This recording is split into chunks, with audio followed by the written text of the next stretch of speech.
Going to be doing some hood repair, some damage underneath as well, getting access to the damage. Hood was stretched, shrinking some of the damage.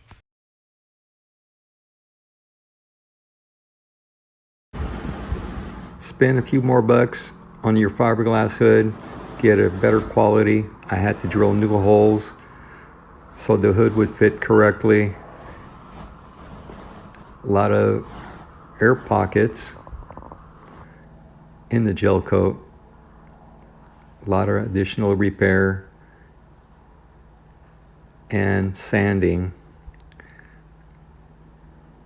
to get a better quality looking hood.